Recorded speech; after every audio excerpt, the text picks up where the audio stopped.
Olá, queridos amigos, queridas amigas, estamos de volta com o nosso programa Semeando Espiritualidades, Diálogo e Crítica. E hoje é o último programa do ano, né, de 2021. Né? Então, nós vamos encerrar esse ano, essa temporada, e reiniciamos o ano que vem. Aí vamos anunciar a data, deve ser ali por início de fevereiro, possivelmente, né? Porque nós vamos tirar umas férias um pouco. E temos hoje aqui um grande amigo, um grande companheiro de jornada, é o Sinué Neckel Miguel, né? Que é historiador de formação, mestrado em História e doutor em Ciências Sociais, fez o seu doutorado sanduíche na França, e tem ideias muito interessantes, e nós recentemente lançamos o nosso livro Espiritismo, Sociedade e Política, que o Maurício está mostrando aí para vocês, que é um livro histórico, porque são 15 autores falando sobre aspectos progressistas do espiritismo em diálogo com o socialismo, com o marxismo, com o anarquismo, com questões do feminismo, de problemas ambientais, enfim, está muito multifacetado o livro, muito bom, modéstia à parte, que eu sou uma das organizadoras, e o Sinué também colaborou com um capítulo muito bom, sobre a questão ambiental e a visão espírita, e nós vamos conversar aqui com ele sobre vários temas aí interessantes. Sinué, seja bem-vindo, uma grande alegria que você está aqui conosco. Obrigado, prazer estar com você hoje, Dora, Maurício, né? Vai ser muito bacana ter essa conversa de fim de ano. Então, nós, ao mesmo tempo, nós sempre estamos agora numa encruzilhada, né? Que a gente até falava antes um pouco de começar o programa entre nós, que é o seguinte: não perder a dimensão crítica e realista de toda a conjuntura terrível em que nós estamos inseridos, mas também não perder a possibilidade de esperança, de construção, porque senão, se a gente não enxerga futuro, se a gente não enxerga perspectivas, né, fica difícil, e nós precisamos continuar aqui lutando, resistindo e fazendo alguma coisa para mudar esse mundo. Sinué, conta para a gente um pouco. Você, desde ali do mestrado, tem trabalhado essa confluência que nós estamos também tentando hoje, e já há muito tempo fazer no movimento espírita brasileiro, entre espiritismo e ideias progressistas. Né? Você, no mestrado, falou sobre o movimento universitário espírita. Você não quer falar um pouquinho como é que você avalia hoje, como é que nós estamos? Porque eu acho que nós progredimos um tanto quanto nesse sentido, graças a Deus. Né? Eu acho que a gente tem passado por uma transformação, pelo menos um tensionamento, né? Então, embora a gente tenha esse padrão hegemônico, né, de uma vivência do espiritismo mais confortável, né, diante do status quo político, tanto nesse sentido mais também conservadora, né, a gente tem historicamente também resistência, uma posição mais crítica diante da realidade política e social desde os primórdios do espiritismo, né? Então, o que a gente pode observar hoje, de certo modo, é uma retomada dessa tradição, né? E um tensionamento maior que responde pelo momento político que a gente vive de um modo mais geral, né, na sociedade brasileira. E isso potencializa, portanto, né, a nossa possibilidade de levar adiante esse discurso crítico. Então, a gente pode pensar, de certo modo, a males que vem para o bem, né, no sentido de que se abre um horizonte de possibilidades no momento crítico como que a gente está vivendo. As pessoas são, de certo modo, empurradas a escolher qual lado do muro ela fica, né? Fica difícil ficar em cima do muro no momento onde a tempestade está acontecendo, né? Então Cai do muro, né? A pessoa cai, cai do muro. você cai, é empurrado, né? Então, querendo ou não, as pessoas acabam tendo que se definir, né? De alguma maneira. Embora a gente também observe um padrão de normalização, né? Por parte do movimento espírita hegemônico, a gente pode dizer assim, que vai no sentido de tentar manter essa aparência de neutralidade política, embora nos bastidores e, sobretudo, nas redes sociais, e isso é uma coisa também muito interessante do universo virtual que a gente vive hoje, né? Isso não apenas no ambiente espírita, mas de modo geral, a gente tem uma proliferação de canais de comunicação que extravasam as linhas mais tradicionais das instituições, de modo geral. E isso, para nós, no que diz respeito ao movimento espírita, é muito interessante, né? Porque, embora as instituições façam um silêncio gritante, a gente tem muito barulho nas redes sociais, né? E Então, nas a gente vai lá procurar o redes virtuais. presidente do centro espírita e ver que ele está postando coisas, né, que comprometem com a extrema-direita, e a gente já sabe qual é o rumo que o Exatamente. centro está assumindo, né? Acaba Porque, assim, transbordando, né? Transbordando a instituição, né? exatamente. Não, e assim, dentro dos grupos, por exemplo, eu tenho notícias dentro de grupos de WhatsApp, né, dos centros, de grupos espíritas, os progressistas tiveram que sair ou foram expulsos muitas vezes, porque dentro dos grupos da instituição a propaganda de fake news e tudo mais é violenta, né? Verdade. Mas enfim, mas felizmente surgiram muitos coletivos espíritas, né?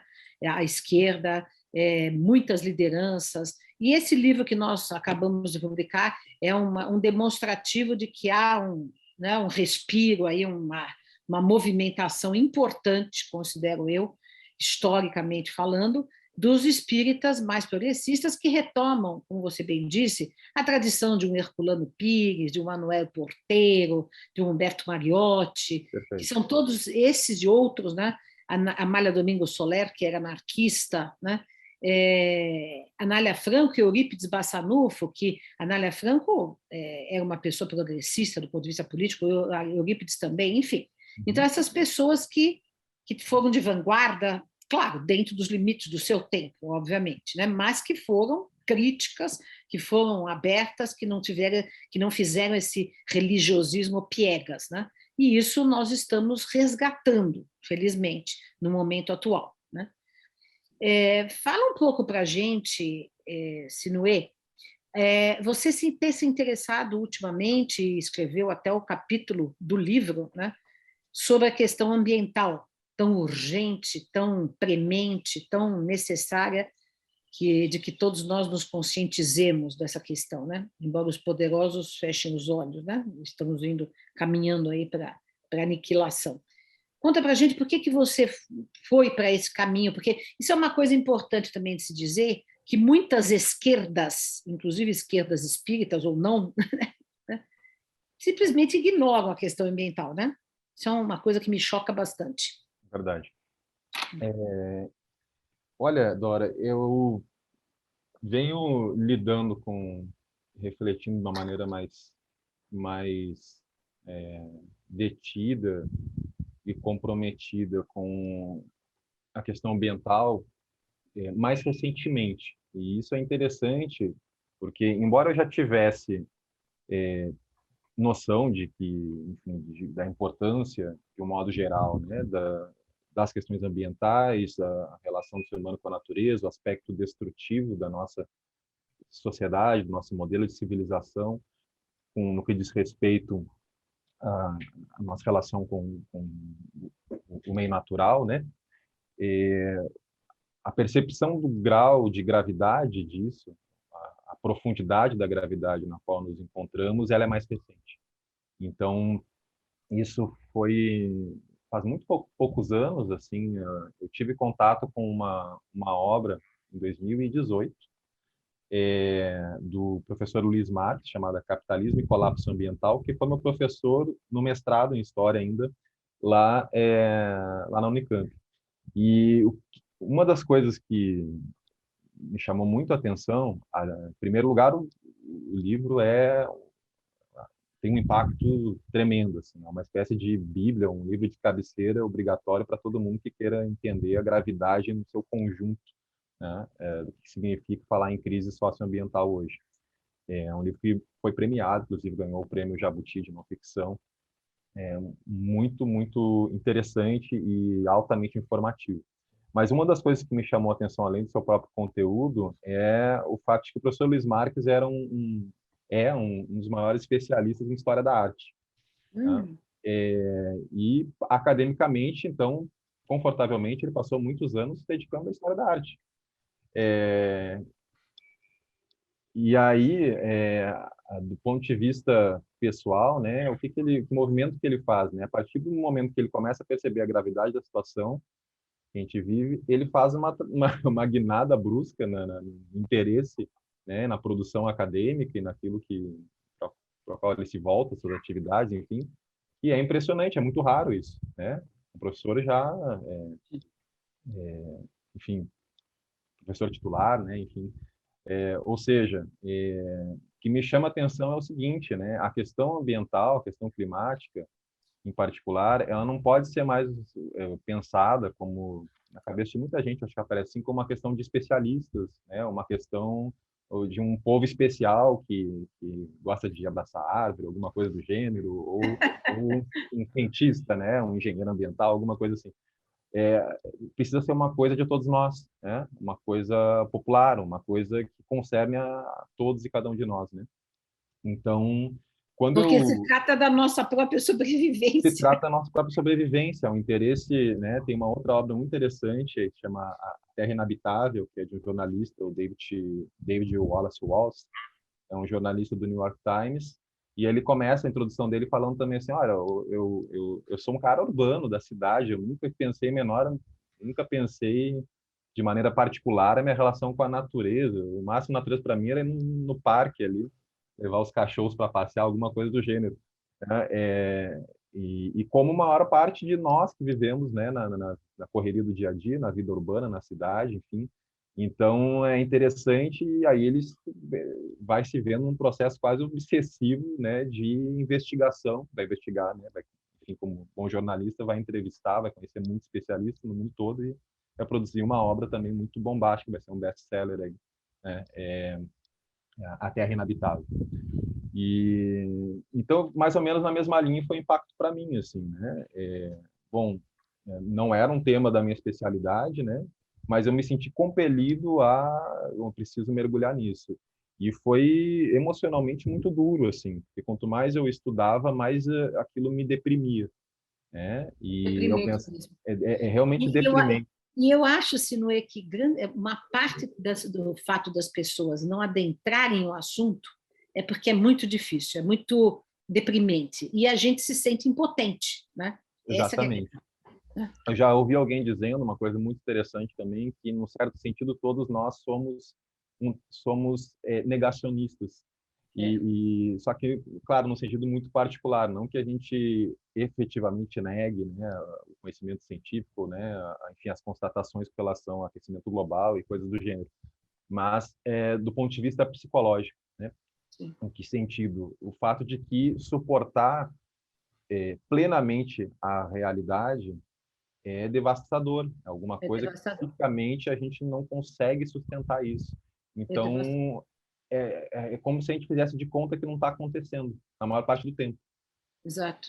Mas é o processo de negação. É a mesma coisa quando a gente, por exemplo, isso é estudado na psicologia ou na tanatologia, que quando a gente recebe, por exemplo, uma sentença de morte, vai morrer, você nega, você entra num processo de negacionismo, né? Você não aguenta. Depois que você vai elaborar e pode vir a aceitar, né?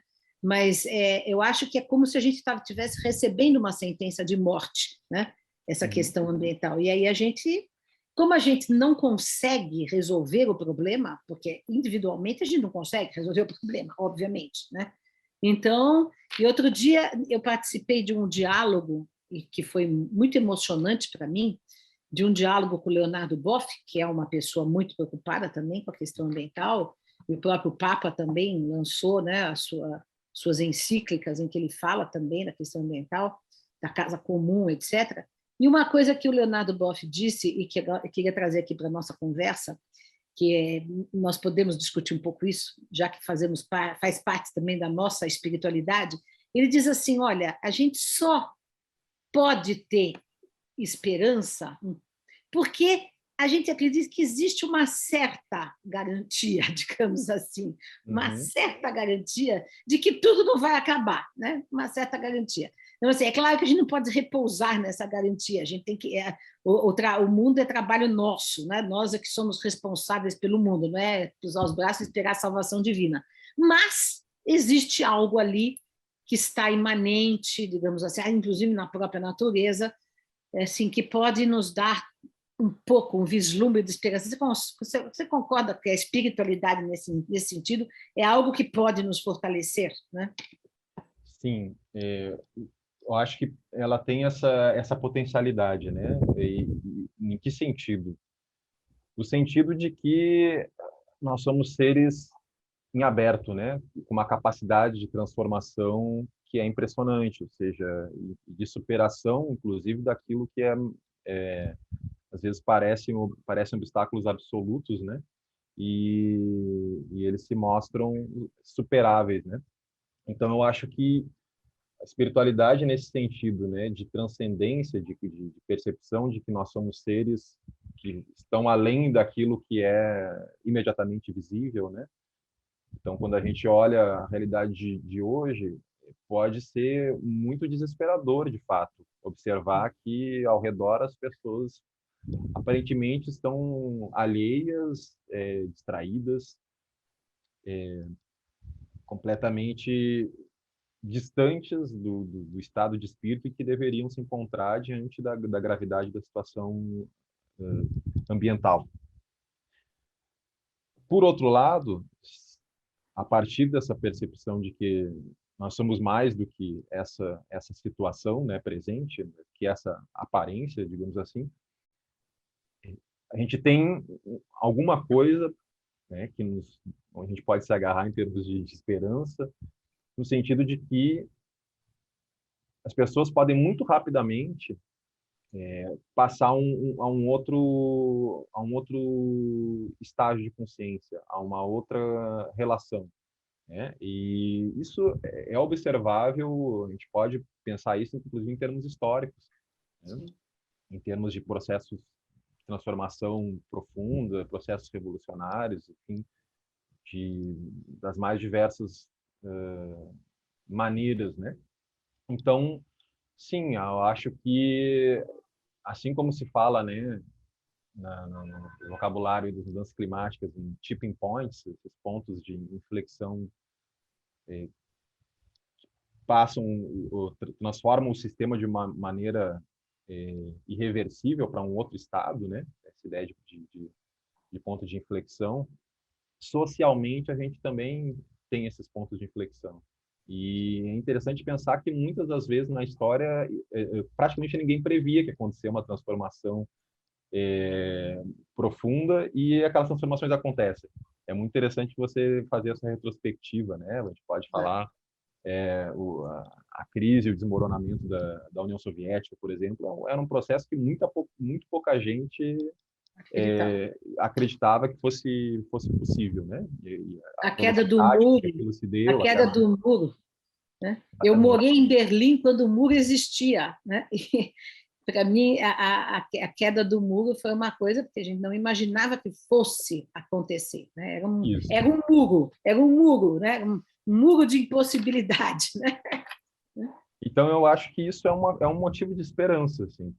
É um motivo para nós de esperança. E a percepção de que a gente tem essa centelha divina, uma potencialidade de transformação positiva, né, em todos nós, isso, sem dúvida nenhuma, é fonte de esperança.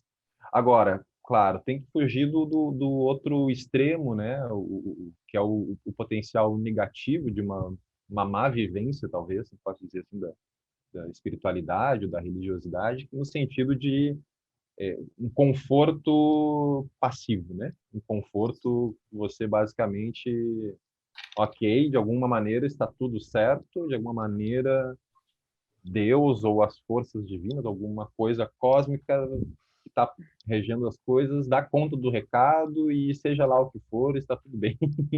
E a gente está Por isso que confortável. a gente sempre fala de espiritualidade crítica, né? De uma esperança que luta, de uma esperança que não é passiva, que não é não é apática e não é alienada, né, sobretudo, né? Eu acho que o grande ponto é esse equilíbrio, né? E aí eu acho que... Diga, Maurício. Mas é interessante que assim, a gente também, e acho que isso é uma característica desse momento, né? Apesar de que historicamente existem paralelos possíveis, né? Mas nesse momento a gente tem a vanguarda da ciência, que não tem rabo preso com o sistema capitalista, anunciando o colapso climático, já faz muitas décadas, na verdade, e os representantes de uma espiritualidade mais progressista também abraçando essa causa, ao mesmo tempo. Então, esse tema passou a ser um catalisador de uma aproximação entre ciência e fé, que é um aspecto curioso desse processo, que é característico desse momento que a gente está vivendo. Então, já na academia se fala um pouco sobre seria um pós-materialismo, né? Quer dizer, você trazer de volta para o debate da ciência a metafísica e essas questões. E acho que essa questão que a gente está vivendo tem muito a ver com isso. O que você pensa sobre isso, não é? É uma questão muito, muito rica, muito interessante. Acho que você tem razão, tem essa confluência.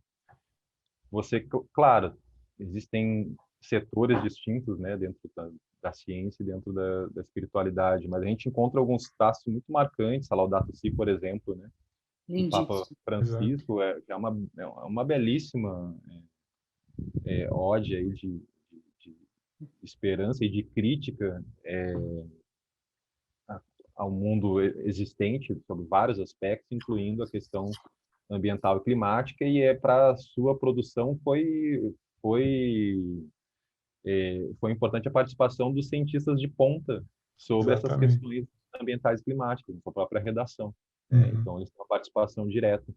Você tem figuras que me vêm à mente. No Brasil, a gente tem o Antônio Nobre, o professor Antônio Nobre, é muito interessante, uma figura que eu gosto de acompanhar, não sei se vocês já ouviram falar. Ele popularizou a expressão dos rios voadores sobre a Amazônia e a sua importância, né, no ciclo hidrológico do Brasil.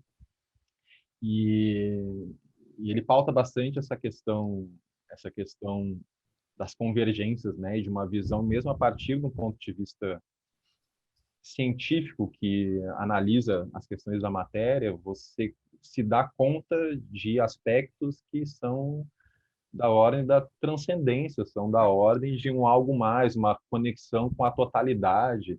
E isso remete para mim a uma coisa muito interessante também, que eu acho que a gente precisa quebrar uma certa barreira que existe um pouco no senso comum dentro do meio espírita, né? Quando a gente pensa a questão mundo espiritual e mundo material, que às vezes parece uma visão muito dicotômica. Assim, é como que assim, o verdadeiro mundo e aquele com o qual eu realmente devo me preocupar é o mundo espiritual, né? E isso dá uma vazão grande para uma vivência extremamente alienação. É uma alienação. Das nossas questões aqui mundanas. E aí, veja, mundano aqui eu estou colocando entre aspas, porque essa concepção de mundano vem muito associado a essa hierarquização, né, que coloca isso num patamar inferior, para o qual a gente pode, digamos, ou ficarmos bem desleixados, ou simplesmente eu tenho que fugir disso, porque é alguma coisa que é ruim, né? E isso reflete várias questões da sexualidade, questões políticas e questões do meio ambiente, né? O André Trigueiro fala disso no livro dele sobre espiritismo e ecologia, nos primeiros capítulos, no diagnóstico que ele faz, porque ele está dizendo, bom, vejo o pessoal falando sobre tudo que é coisa, centros espíritas, mas não fala das questões ambientais, e ele se incomoda com isso, evidentemente, e vai levantar algumas hipóteses, e ele traz um pouco dessa linha de raciocínio aqui que a gente está comentando. Então é interessante, né, porque a questão é o que é a vida espiritual, né? O que é a vida material? A gente nunca deixa de ser espírito, né? E a matéria, o mundo da matéria, ele é tão, do nosso ponto de vista espírita, né? Ele é tão divino quanto o mundo espiritual. Exato, porque assim, Deus está imanente em todas as coisas, né? Em todas as coisas, né? Então, essa separação dicotômica, ela é muito prejudicial, porque daí a gente fica, não se sente responsável, não se sente, não valoriza e não enxerga que o nosso projeto existencial, parte deles realiza aqui na vida de encarnados, né? Nessa vida material mesmo. Então, Fora que a gente recebeu o planeta Terra, né, como um presente, como algo que a gente tem que cuidar, né? Quer dizer, é, né, é um habitat lindíssimo, por sinal, né? Com tantas maravilhas da natureza. Eu acho também que tem essa questão na educação, aí eu vejo também do ponto de vista pedagógico, a educação ambiental, ela não pode ser uma coisa meramente cognitiva. Tudo bem, tem que ser os dados, a ciência e tal, mas tem que ser também a partir de uma conexão profunda da nossa subjetividade com a natureza, né? Nós não nos sentimos separados dela, não nos sentimos como dominadores, como exploradores, né? Mas como parte, né? Como parte da natureza que somos, de fato. E também sentirmos, né? Nos encantarmos com a beleza, com o frescor que a natureza nos dá, com a inteligência imanente dela. Então, tudo isso é importante, porque não adianta só a questão do ponto de vista assim racional. A gente, tudo bem, os dados estão aí na mesa e não adianta nada, as pessoas não fazem nada com isso, né? É preciso também mobilizar o sentimento, a estética, a conexão. E isso que é espiritualidade. Espiritualidade é, acima de tudo, conexão, né?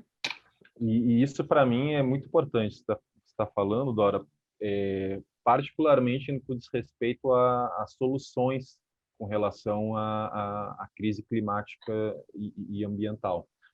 Porque tudo aquilo que passa por um aspecto racional, né, é importante no sentido de que, sim, a gente precisa das informações, dos dados e traçar caminhos, mas as energias que a gente precisa mobilizar para a ação necessária, elas precisam de uma capacidade de sentir numa sociedade que embota os nossos sentimentos, uma sociedade que nos distrai com uma porção de coisas que nos afastam completamente, né? Uma sociedade de distração, uma sociedade de entretenimento, uma sucessão de mensagens e coisas que, na verdade, nos afastam, nos desconectam daquilo que deveria mais nos interessar, sobretudo nesse momento crítico. Então, sem mobilizar isso, né, fica que nem essa questão que a gente acabou de comentar, do negacionismo psicológico. Se eu não tiver uma capacidade de mobilizar os meus sentimentos, mobilizar as minhas emoções, de modo a que eu me coloque, de fato, em movimento, em ação, para mudanças necessárias, não vai acontecer. E porque isso significa também uma questão do modo de a mudança radical do nosso modo de vida, do nosso modo de existência. Então, quando a gente fala de sociedade capitalista, tem que tomar um cuidado, do mesmo jeito que eu estou falando aqui para a gente não fazer essa dicotomia mundo espiritual, mundo material. Quando fala sociedade capitalista, não é interessante pensar, e tem que superar isso, uma visão economicista de pensar o que é o capitalismo.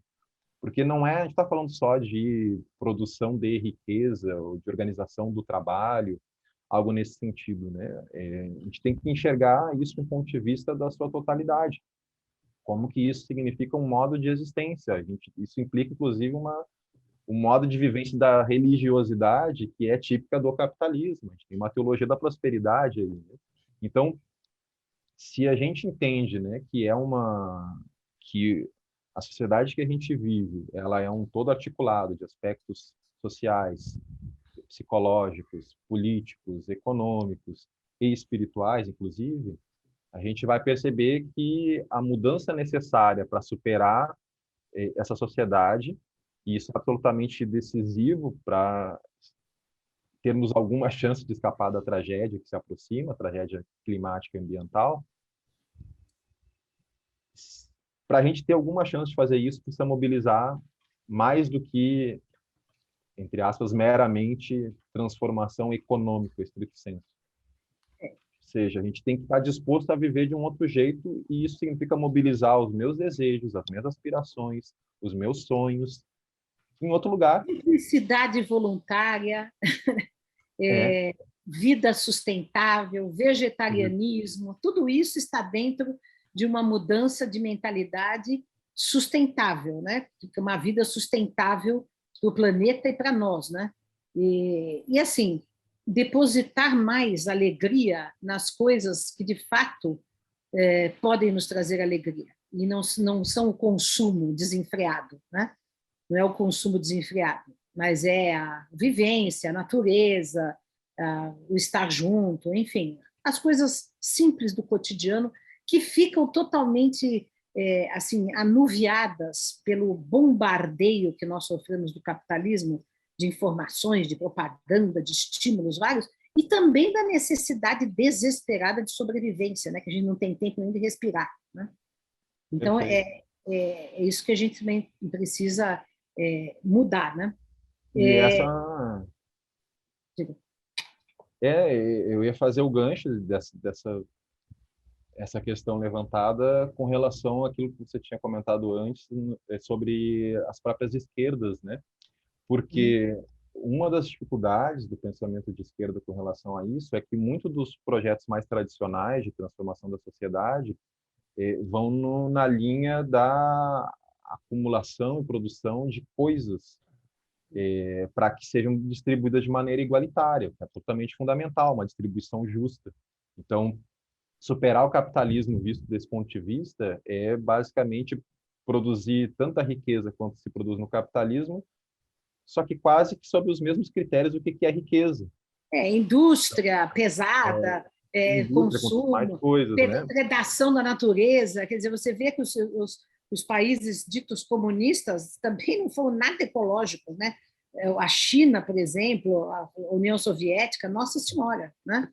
Essas são as dificuldades. Então, incorporar isso é uma coisa que a gente observa, por exemplo, as ideias de bem viver, que a gente vê circulando, sobretudo na América Latina, que traz questões dos modos tradicionais de vida das sociedades nativas e que, ao se incorporar isso a uma tradição crítica do capitalismo, a gente pode fecundar um imaginário, uma utopia ou novas utopias que tragam, por um lado, a dimensão igualitária do comunismo, a tradição comunista traz, tradição anarquista, tradição socialista, enfim, as concepções clássicas, né, da esquerda trazem tudo isso, a questão da liberdade, a questão da igualdade, só que agora colocando no eixo da questão também o que afinal de contas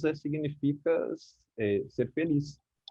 O que significa uma boa vida? Porque parece que assim é uma questão que por muito tempo foi deixada quase como uma questão individual, da subjetividade. A felicidade é algo que, bom, não dá para definir, então cada um persegue a sua. Só que isso é furada, porque a nossa existência é social.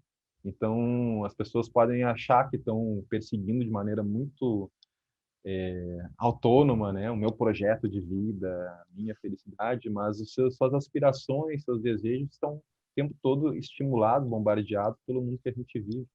Então, há uma capacidade de criação que é coletiva, precisa ser colocada em questão, ou seja, precisa desenhar, e esse mundo novo, esse mundo futuro precisa ser algo profundamente desejável. E isso é uma coisa importante na questão da transformação social. Não é só negar o capitalismo, não é só dizer eu sou anticapitalista. Porque se você não tiver uma aspiração profunda por algo que virá no lugar e que vai me motivar, vai fazer meu olho brilhar, vai mudar, vai me dar um arrepio, sabe? Aquilo me sonhar com outro jeito de viver. Se não tiver isso, a gente não tem a energia necessária para fazer uma mudança tão profunda em tão pouco tempo, né? Que é o que a gente precisa quando a gente fala da emergência. A ideia de emergência climática é importante bater nessa tecla. Emergência, tá? A gente está falando de uma coisa que precisa acontecer, precisa mudar em menos de 10 anos. Exato. É por isso que a educação também tem uma função primordial aí, né? Educar as novas gerações. As novas gerações, você vê que tem muita gente jovem, adolescente, né? Como a própria Greta Thunberg, que estão atuando aí, né? Porque estão conscientes disso, né? Estão Mas, assim, é preciso que haja uma conscientização coletiva. Agora, isso, por exemplo, que você está dizendo, é muito importante, porque lembra que a espiritualidade hoje, né, no mundo, também foi cooptada, né, por duas facções que são igualmente negativas, embora opostas. Uma é da autoajuda, né, que é alienante, porque você ficar feliz, hein? Como você pode ficar feliz, hein? Com milhões de pessoas passando fome? Quero saber. Isso é um bem-estar egoísta, né? Você só pode estar bem se todos estiverem bem. Isso que é um ponto, né? E ao outro lado é o fundamentalismo religioso, né? Que é separatista, que tem a teologia da prosperidade, que entende, por exemplo, que o ter dinheiro, conquistar, né, status, dinheiro, é algo que Deus está dando para a pessoa. Então, digamos assim, esses dois lados que, na verdade, no fundo, são espiritualidades mais materialistas do que propriamente espiritualistas, né? Porque consideram mais os bens perecíveis do que a própria essência do ser humano, a própria justiça, o próprio valor de igualdade, etc. Isso, no mundo contemporâneo, no Brasil, nós temos fortemente, né? Então, precisamos também mobilizar as massas nesse sentido, né? Você está falando. Exato. E aí entra a questão da religião. Por que vale a pena fazer essa batalha por dentro das religiões? Isto. As religiões elas têm um poder de mobilização enorme. Isso todas aquelas teorias que previam um processo generalizado global de afastamento da religião, Furadas todas. elas ficaram furadas, supostamente de inspiração weberiana, enfim, com a ideia de uma sociedade que vai se racionalizando, se burocratizando e, portanto, a gente não vai precisar mais de nada que tenha a ver com religião. Então, o que a gente observa, assim, a religião continua jogando um papel muito importante socialmente, politicamente, só que para o bem e para o mal, né? Então, a questão nossa é fazer simplesmente a crítica da religião sem, por outro lado, oferecer uma nova vivência espiritual, vivência espiritualidade, como a gente queira chamar, parece que é um projeto, a gente está abandonando uma das principais frontes de batalha planetárias. Assim. Então, fundamental que a gente faça essa luta também por dentro, né? Porque aí... só a religião consegue transformar a angústia em esperança.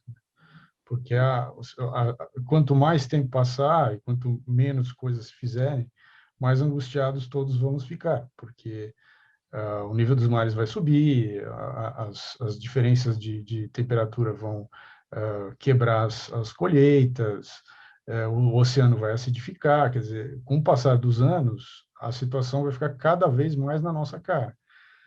Sem a esperança que a espiritualidade fornece, as pessoas vão entrar ou vão entrar em angústia total e podem se suicidar, podem ter Já depressões, está tal. ocorrendo grande Já adoecimento psíquico. ou então elas vão buscar anestésicos para se alienar, que também é uma coisa que já está acontecendo, mas aí vai ficar mais na nossa cara também. O grau vai ficar mesmo. Exatamente. Essa questão é fundamental, Maurício. Já tem, inclusive, novos termos aí da psicologia, ansiedade climática, depressão climática, estudando isso. E lugares onde tem mais circulação dessa informação e dessa discussão pública acontecendo, particularmente na Europa, isso está bastante forte, né? A Greta Thunberg é um dos exemplos bem concretos disso, né? Ela tem um processo profundo de ansiedade, né?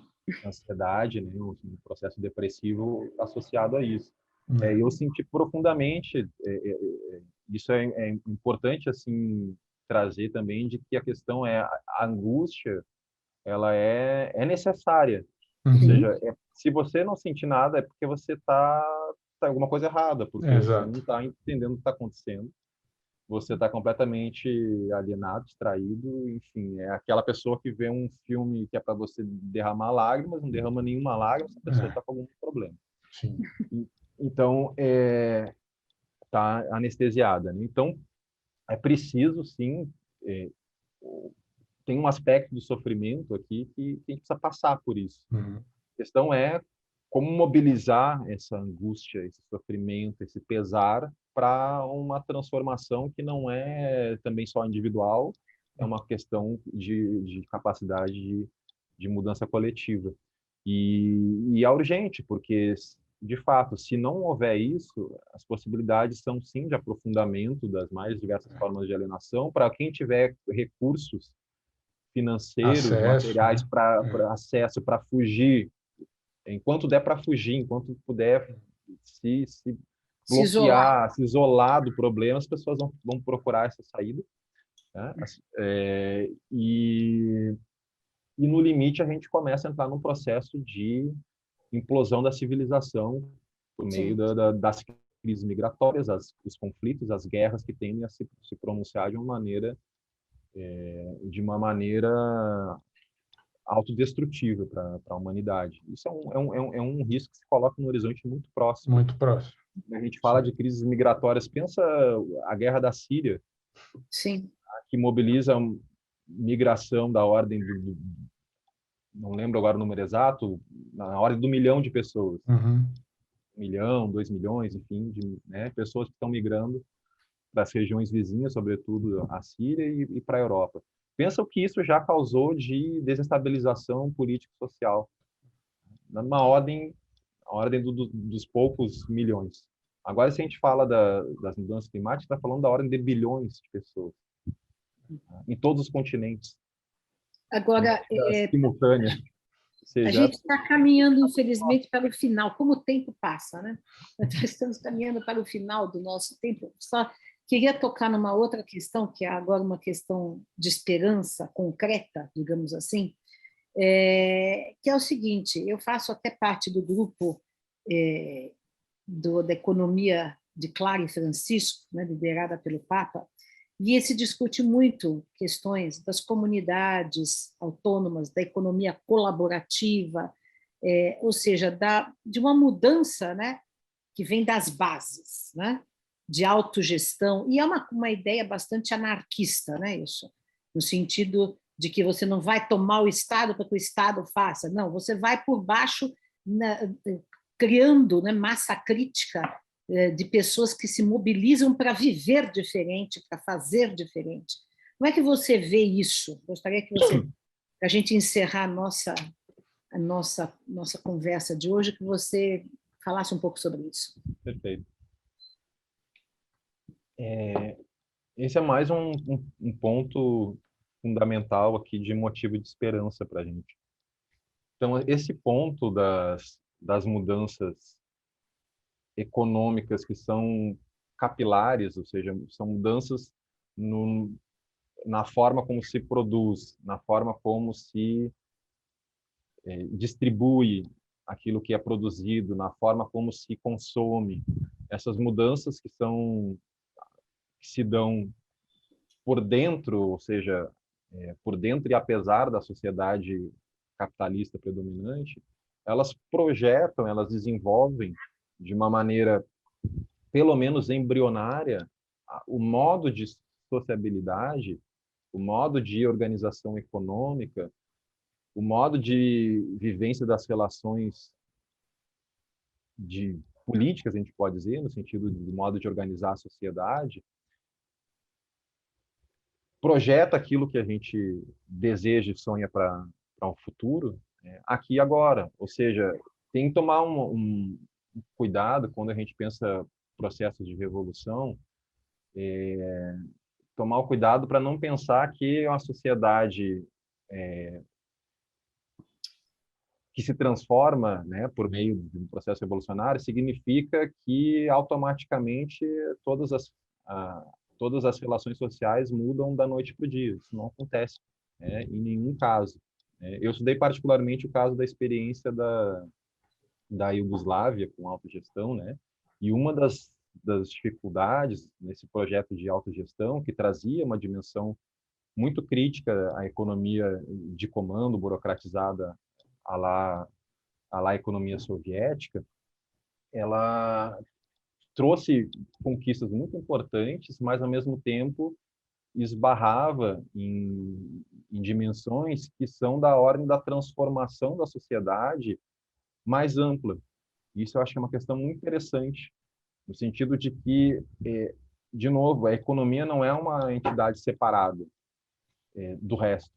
Os processos de transformação que a gente precisa que se deem incluem a dimensão familiar, né, as nossas relações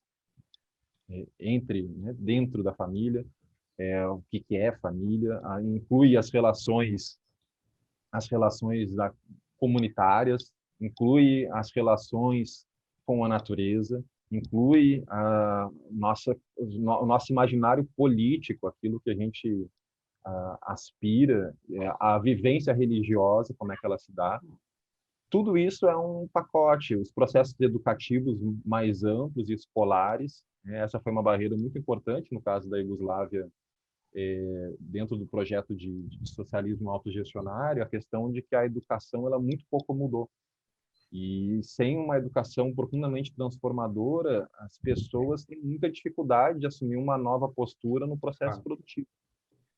E outro dado importante também é a questão psicológica, né? A questão psicológica. Tem que ser tratada as emoções, os egos, né? As emoções, os egos, a nossa questão, nossas relações de autoridade, nossos padrões de autoridade. Ou seja, o que me parece importante destacar, então, quando a gente fala das coisas que estão acontecendo aqui agora, né? E são muitas experiências, é muito rico a diversidade de coisas que a gente tem acontecendo. Elas, sozinhas, isoladamente, alguém pode dizer, bom, elas não estão mudando o mundo, né? Esse mundo com M maiúsculo. O capitalismo continua aí. Por um lado, sim, o capitalismo continua aí. Ou seja, precisa ter o ponto de inflexão que seja capaz de transformar a sua totalidade. Só que, por outro lado, sem essas mudanças que vão desenvolvendo de maneira embrionária o mundo de amanhã, a gente não tem nenhuma perspectiva para o que a gente quer colocar no lugar desse mundo capitalista. Ou seja, as pessoas podem só se dizer anticapitalistas, não tem nenhuma perspectiva de, e aí? O que faz depois? Eu quero que tenha justiça social. O que é isso na prática? Como é que isso vai acontecer? Não gosto da economia, né, de mercado, por causa disso. Ok, como é que você pode fazer funcionar de outro jeito que não por relações mercantis? Ou seja, isso não é uma mera elaboração teórica, não é uma questão que um gênio vai colocar no papel e vai dar uma solução. E nesse sentido, o MST é um bom exemplo, né, não é? Você não acha que a MST é um bom exemplo de prática concreta, né, digamos assim? Isso, que bota em movimento experiências de cooperativismo, por exemplo, que são exemplares, experiências de solidariedade, tem muitos problemas também. Todo mundo que estuda algo com profundidade acaba encontrando, tem 1000 questões por serem resolvidas, superadas, mas a questão essas práticas, essas experiências, elas estão no movimento de transformação. E diz que a gente precisa de uma maneira generalizada. Então, de novo, os problemas das dicotomias, né? Alguém pode considerar isso é uma visão reformista, tem muitas críticas que vão nesse sentido. E aí tem uma outra, uma revolução para valer não é. É uma dicotomia que pode revelar muitos problemas, né? No sentido de que, sim, é preciso saltos qualitativos, mas precisa de acumulação de experiência. Para ter massa crítica, né? Não são coisas separadas, na verdade. Então, concordo inteiramente. Nós partilhamos a mesma visão. E outra coisa que também, assim, revolução também armada, para mim não vai, porque você eliminar as pessoas não resolve o problema, né? Pelo contrário, você institui autoridades sangrentas que vão querer permanecer no poder, né? Então, não adianta. Nós temos que fazer revoluções profundas, mas pacíficas, né? Pacíficas não é passiva, né? O pacifismo não é passividade, né? Então, nesse ponto, olha, me permite um comentário, assim, é uma questão que daria mais um programa inteiro, mas assim, a questão da minha perspectiva, assim, com relação à questão da revolução e da violência, é que me parece que o problema é a violência em si, ela não seria o X da questão. Em que sentido? Do ponto de vista ético, sim, a gente pode fazer uma discussão importante sobre a experiência né, revolucionária e as questões da violência. Mas, assim, do ponto de vista da transformação, a violência em si não é o X da questão, no sentido de que não é ela o ponto decisivo. Ou seja, o que eu quero dizer com isso? Que a gente pode ter transformações, rupturas, né? Onde a violência intervém, né? Em maior ou menor grau, de acordo com, enfim, conjunturas e projetos, enfim, e resistências também, né? Mas não é isso que vai definir o sucesso ou o fracasso do processo de transformação em curso. Ou seja, não é o fator decisivo, sobretudo quando a gente muda de escala, no sentido do momento da revolução como, digamos, a revolução como o momento, né? E da revolução como processo de longo prazo. Então, se você muda a escala de tempo e de espaço, o problema da violência parece que ele quase que se dissolve, no sentido de que ele não joga um papel muito relevante para nos explicar aquilo que vem. Embora eu acho que possa discutir alguns aspectos particulares, como essa questão que você mencionou das relações de poder, do militarismo, né? Ou Isso seja, que eu ia falar, porque toda todas as organização, revoluções são militaristas, né? A toda, esquerda, a direita, todas as revoluções. Eu sempre falo assim, vira tudo comandante, né? Mesmo na América Latina, comandante, vestido de militar. Jesus, para mim isso também tem a ver com o patriarcado, né? O homem sempre quer resolver na bala as coisas, né? Então eu acho que tem também uma coisa nesse sentido. Mas enfim, esse é tema para outro encontro nosso. Eu quero te agradecer muitíssimo, Sinuê, muito boa a sua participação. Queria convidar vocês, se vocês tiverem interesse, ainda nós temos o livro no estoque, mostra ali, está no nosso link aqui embaixo, Espiritismo, Sociedade e Política, quem ainda não comprou pode adquirir. E eu queria, antes de dar a palavra para você se despedir, Sinuê, eu vou ler aqui uma poesia, eu sempre leio alguma poesia no final, como hoje nós estamos falando da natureza, então eu vou fazer uma poesia, ler uma poesia que eu fiz para o Rio São Francisco, o dia que eu me deparei com ele, né, tão lindo, né, lá no... onde que foi? No Petrolina e Juazeiro, acho que é isso aí, né? Petrolina e Juazeiro, como eles se... Então, eu vi, e eu já tinha visto a nascente dele, né? Então, se a gente não for apaixonado pela natureza, a gente não vai defendê-la, né? Se a gente não sente essa sacralidade, porque a natureza é sagrada, se a gente não sente isso, então não tem jeito. O Rio Chico. À beira dos rios florescem as gentes, com suas retrações, com suas enchentes. De um só fio d'água, a águas tão cheias, o rio distribui a vida em suas beiras. O santo rio Chico, singrando a nação, e vai semeando Francisco no chão. Deus guarde o rio santo, que o homem respeite, que a vida dê vida e aos olhos deleite. Sinuê, as suas últimas palavras. bom, queria, além de agradecer mais uma vez a oportunidade de fazer essa conversa aí no final do ano, pensar de uma maneira esperançosa, né, e ao mesmo tempo crítica, né? Então reforçar essa mensagem assim, de toda conversa que a gente teve aqui, né, teve o tempo todo presente essa ideia de que as transformações que a gente precisa ver acontecer são transformações que vão mobilizar aquilo que são o que há de melhor em nós, é a nossa potencialidade superior, aquilo que a gente pode e deve desenvolver, ou seja, a gente tem motivos para a esperança, mas precisamos colocar isso de uma maneira urgente. Então, que essa esperança, ela não seja uma esperança passiva, seja uma esperança muito lúcida, no sentido de que o desafio que a gente tem de transformação é tremendo. Então, eu convido a todos que leiam um livro, leiam esse texto que eu produzi, ele é bastante informativo. Ou seja, busquem informação a respeito da gravidade da situação socioambiental que a gente vive, mas não fiquem só na informação, não fiquem só na questão da constatação racional de que sim, o problema é grave, ou seja, sintam, né? Sintam a angústia, façam o luto, né? No sentido de que a gente está dando já tchauzinho para um mundo que está ficando para trás, e é um limiar da história da humanidade, é um momento de encruzilhada.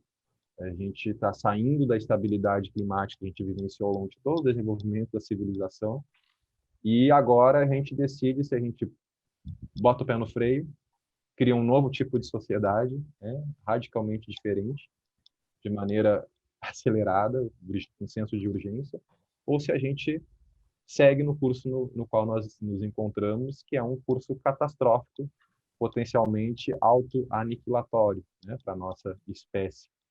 Então, que a gente saiba viver essa esperança agora de uma maneira profundamente engajada e espiritualmente fecunda. Né? Muito obrigado, e um bom final de ano para todas e todos. E nós também desejamos a todos que nos acompanham aqui no canal Paz e Bem, na Universidade Livre Pampédia e na Associação Brasileira de Pedagogia Espírita, um Feliz Natal, com espiritualidade, com menos consumo, com menos Papai Noel e mais Jesus, e que o ano de 2022 seja mais promissor e que possamos ter luta, resistência e mantermos a esperança. Um grande abraço a todos e todas.